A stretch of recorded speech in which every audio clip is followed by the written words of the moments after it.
Hi everyone, welcome back to Homegrown Handmade. I'm Allison and today we are back in my kitchen. I just made a batch of mozzarella cheese for the first time. It looks like it turned out okay, so I'm really excited about that. But now I'm left with this giant pot of whey and I didn't want to let it go to waste, so I'm actually going to try to turn this into a second form of cheese, which is ricotta. I have found dozens and dozens of recipes online and ricotta looks super easy. It's literally just like your leftover whey plus some sort of an acid, whether it's lemon juice. I'm going to use apple cider vinegar today.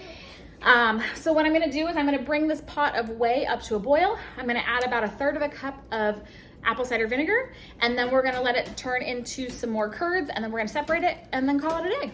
So let's get started. Okay, so my whey started boiling. I turned off the heat and then I added 1/3 of a cup of apple cider vinegar to it. I forgot to hit record on my camera here, so I apologize for that. But pretty self-explanatory. The next step is I have a tea towel, a clean tea towel inside of a colander that I'm putting inside of a clean ceramic bowl.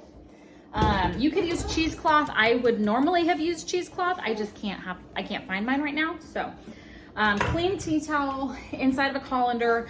The reason I have it in a bowl is so that I can collect the rest of the whey and we can use it for things like putting it in smoothies or in pancakes or whatever it is that we choose to use it for. You can actually use it as a replacement for water in most of your recipes. So we're gonna keep the rest of that because I don't want anything to go to waste, and I'm going to filter out the cheese, and what will be left in the tea towel here is my ricotta. So let me show you how to do that.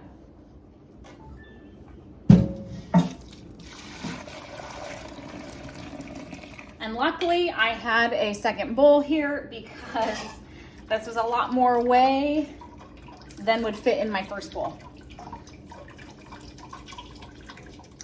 Okay, so as you can see, I have the whey is still draining out of this. It's moving a lot more slowly right now because you have all this ricotta kind of blocking up the edges of the tea towel. But you can see right here, that is nice, fresh, beautiful ricotta cheese.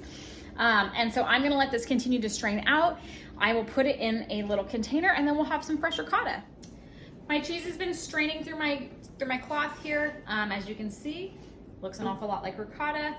So all I'm gonna do now, I'm scraping down the edges here to get any of the cheese down into the middle. Then I'm just gonna put it into this clean jar I have.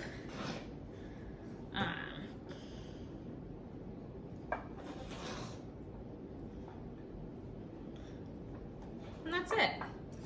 I will say it has a little bit of like kind of a reddish orangey like tint to it. Probably because I used apple cider vinegar. And with a taste test, it does have a little bit of a sweetness to it, like an apple cider. So this would be probably super yummy to use in baking. Like I've made cakes before with a ricotta, like a ricotta frosting or a filling. This would be super yummy because it has that sweetness from the apple cider vinegar. If I were to do it again, I probably would just use like plain white vinegar because I think that would have a cleaner flavor. But all things considered, this is pretty darn good and we're still gonna eat it. So anyways, thank you all so much for joining me. I hope you enjoyed kind of following along today.